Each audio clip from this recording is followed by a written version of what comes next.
dia beragama Islam. Para ustadz, kau jangan diam, dia beragama Protestan.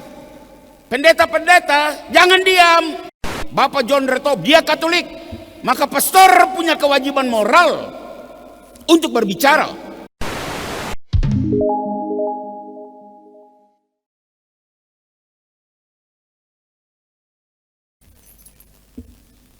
Sekali peristiwa, Yesus berkata kepada murid-muridnya, apabila saudaramu berbuat dosa, tegurlah dia di bawah 4 mata. Jika ia mendengarkan nasihatmu,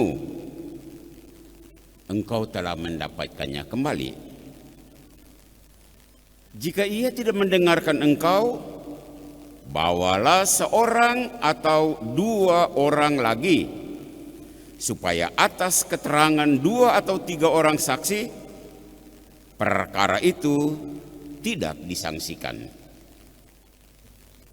Jika ia tidak mau mendengarkan mereka, sampaikanlah soalnya kepada jemaat.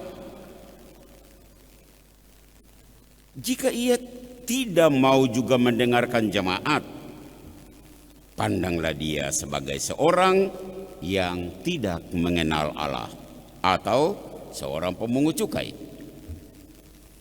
Sesungguhnya aku berkata kepadamu, apa yang kamu ikat di dunia akan terikat di surga, dan apa yang kamu lepaskan di dunia ini akan terlepas di surga. Lagi pula, aku berkata kepadamu, jika 2 orang dari antaramu di dunia ini sepakat meminta apapun juga, permintaan mereka itu akan dikabulkan oleh Bapakku yang di surga. Sebab di mana 2 atau 3 orang berkumpul di dalam namaku, aku ada di tengah-tengah mereka. Demikianlah Injil Tuhan.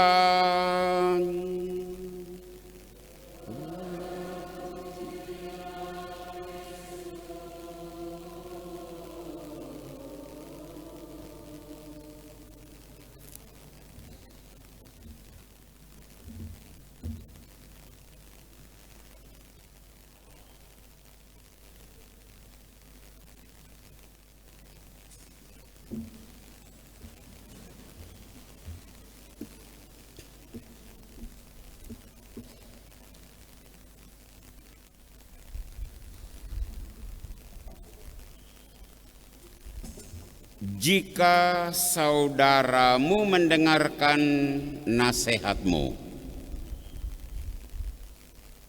maka engkau telah mendapatkan dia kembali.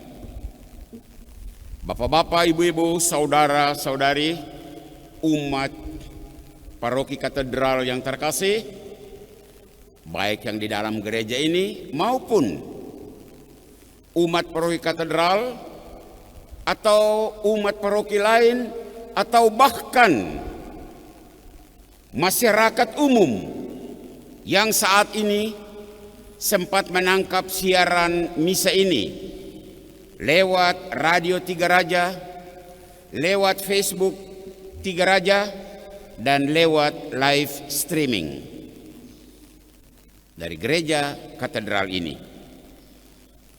Tema bulan Kitab Suci tahun 2020 ini berbunyi,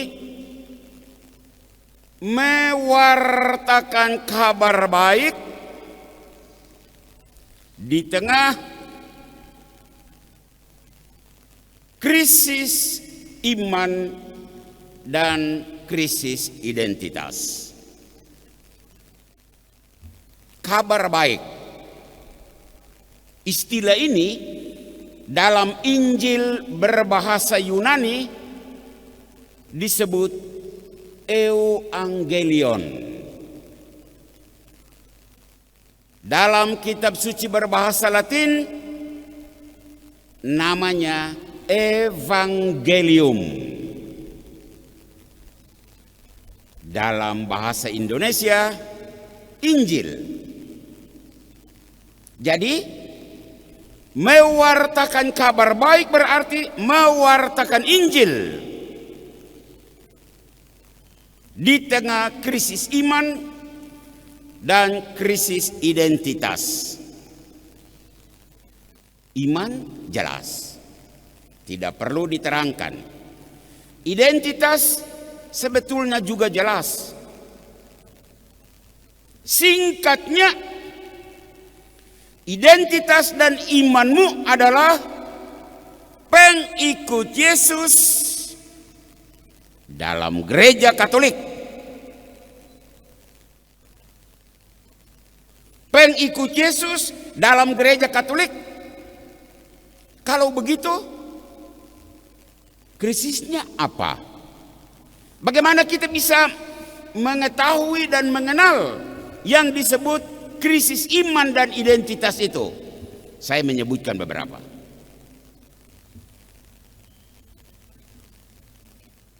Krisis iman dan identitas itu adalah ini.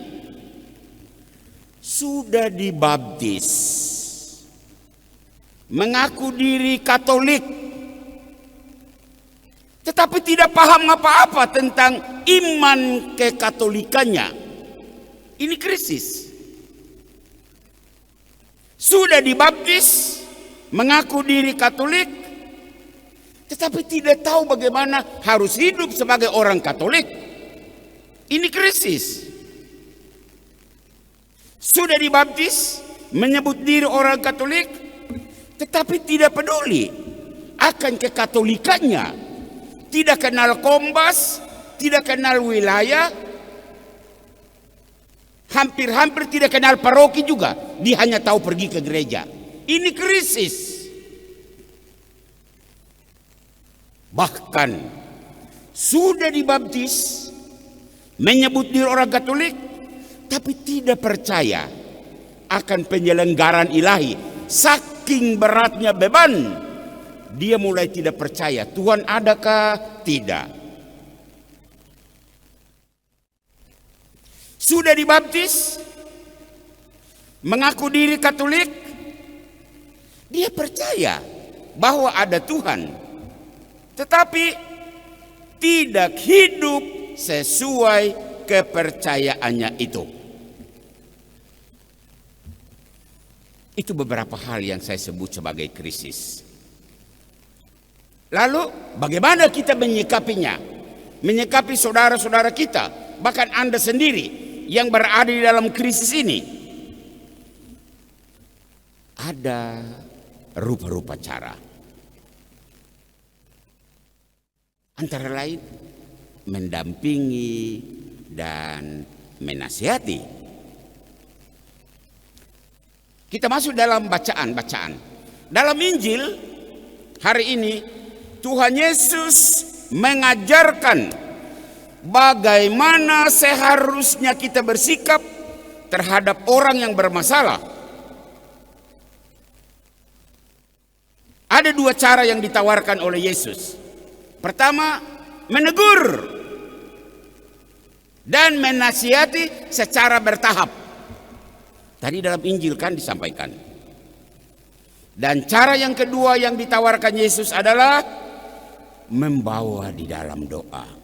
Mohon campur tangan Allah untuk saudara yang mengalami krisis ini. Itu bacaan Injil.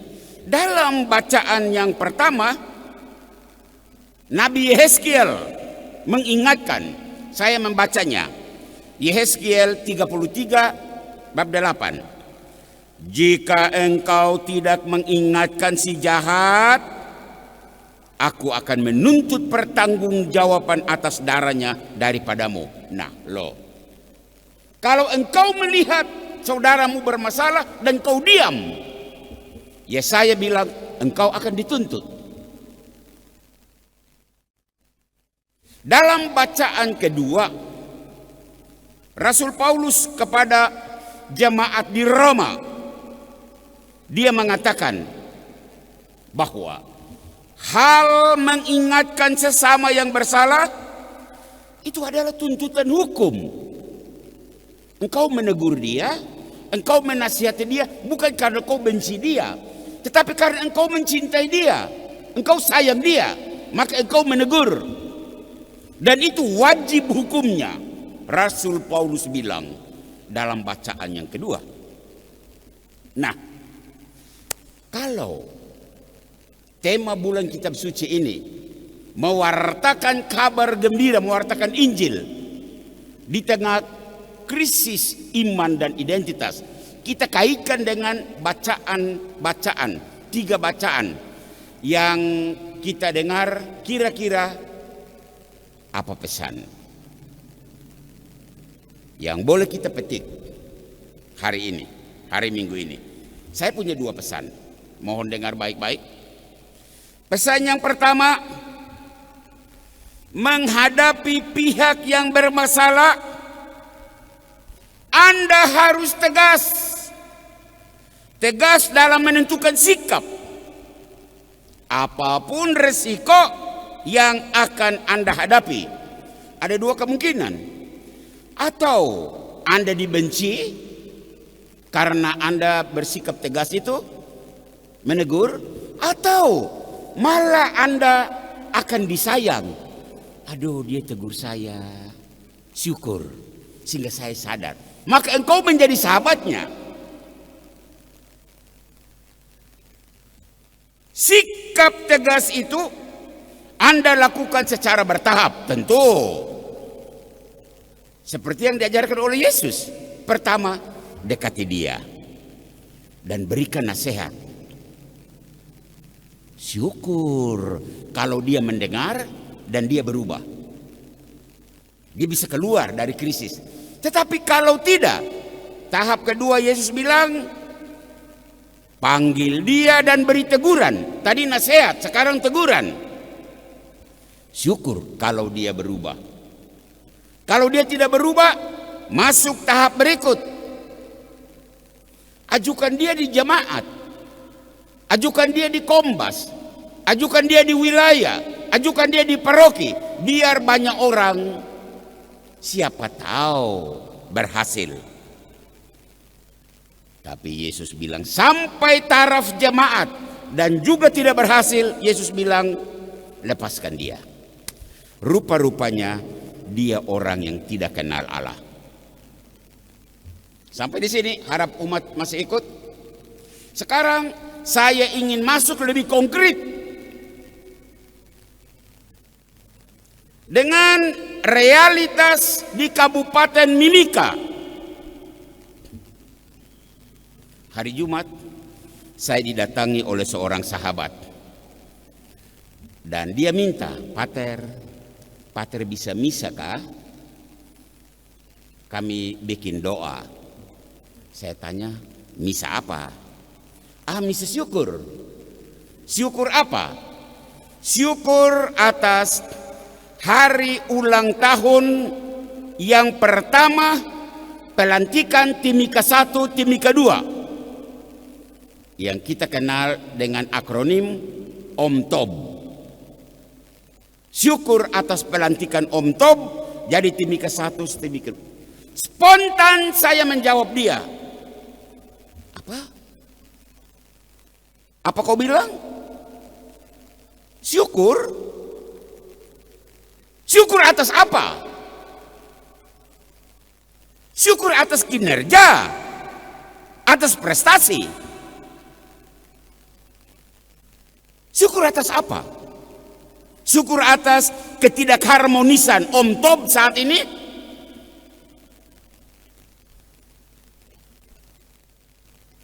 Syukur atas rolling jabatan yang bermasalah itu? Syukur atas apa? Syukur atas keresahan masyarakat karena perahu leadership di kabupaten ini diterpa badai masalah, badai krisis. Jadi, kau mau syukur apa? Sahabat saya dia hanya tunduk, diam. Dan saya lanjutkan. Ini situasi krisis dan bermasalah. Dan kita tidak boleh mendiamkan berlama-lama masalah ini, karena hukum alam bilang apabila masalah dipertahankan, didiamkan, dia akan beranak cucu, beranak pinak. Masalah beranak masalah, masalah bercucu masalah. Jadi jangan diam. Solusinya apa? Solusinya apa? Pesan yang pertama hari ini tadi disampaikan. Solusinya adalah menghadapi pihak yang bermasalah, saudara harus tegas. Tegas menentukan sikap. Apapun resiko yang Anda hadapi. Dan menyangkut sikap tegas, saya ingin menyapa beberapa pihak. Yang pertama, saya ingin menyapa pihak yang punya kompetensi dan yang berwenang. Harus segera ambil sikap. Antara lain, pihak yang pertama, Om Tob sendiri, Om Maleng dan Retob. Anda berdua sebagai Timika 1 dan Timika 2. Anda berdua harus tegas menentukan sikap. Putih ya putih, hitam ya hitam. Tidak boleh abu-abu. Sekarang ini kita berada dalam abu-abu. Jangan bikin kami rakyat jadi bingung. Khususnya rakyat yang memilih Anda berdua duduk di kursi itu. Saat ini rakyat pemilih jadi bingung. Kami punya sejumlah harapan. Dan sekarang jadi begini, bagaimana? Itu pihak pertama, Om Tob. Pihak yang kedua, DPRD. Secara yuridis, DPRD punya hak tanya. Karena DPRD itu punya fungsi pengawasan.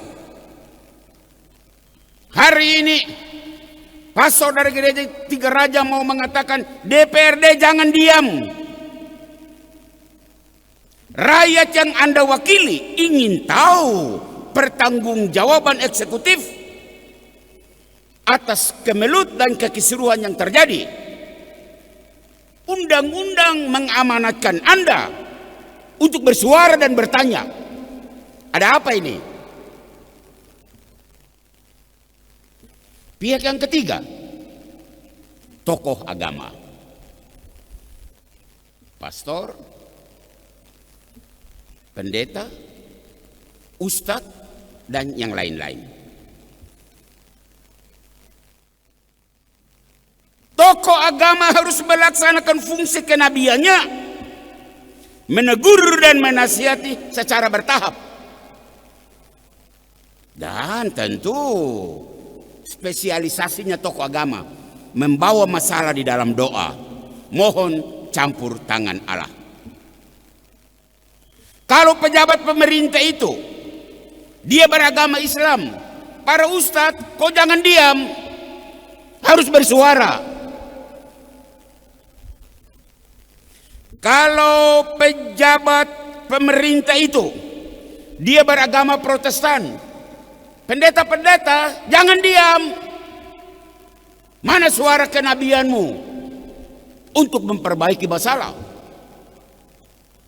Untuk pejabat yang Katolik, dan dalam hal ini saya ingin menyebut Bapak John Retob, dia Katolik, maka pastor punya kewajiban moral untuk berbicara. Dan sekarang inilah saya berbicara.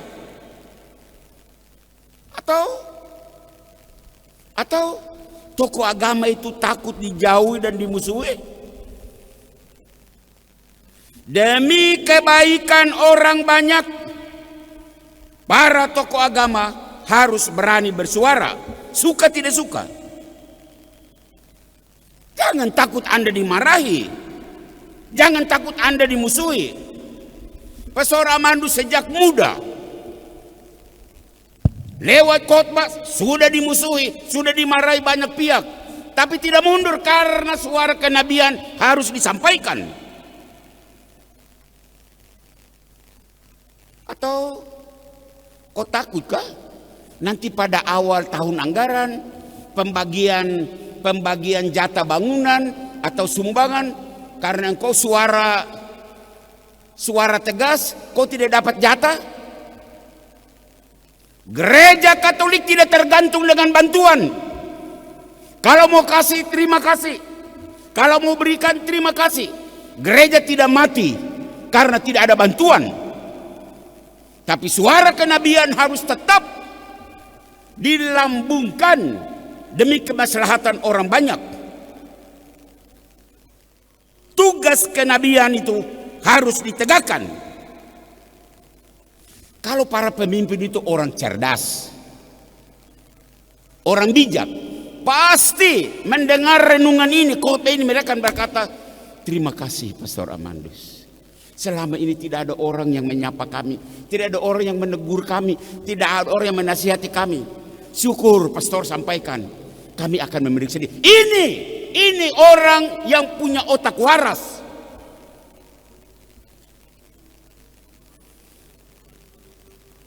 Pesan pertama. Pesan yang kedua, pesan terakhir. Jangan lupa bawakan masalah di dalam doa.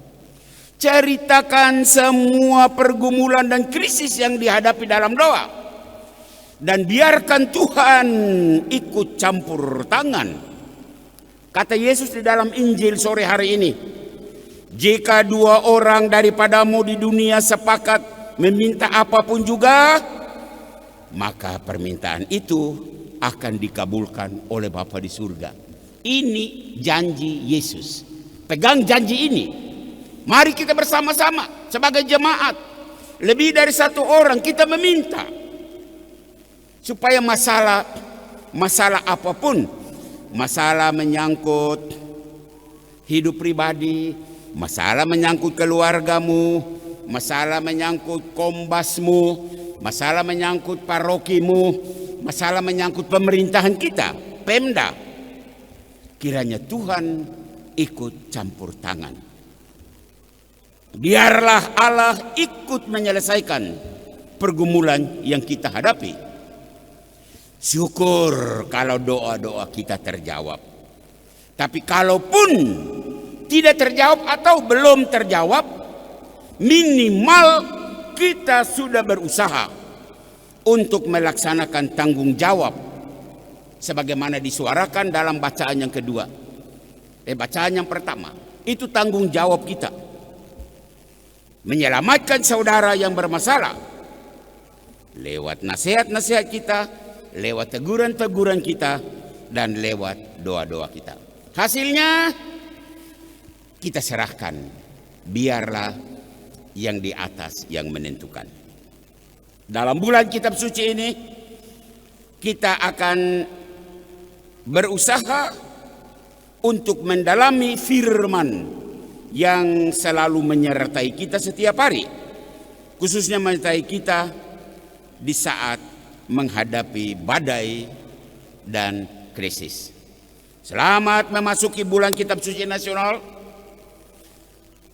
Tuhan memberkatimu, Tuhan memberkati keluargamu, Tuhan memberkati segala usaha dan pekerjaan. Amin.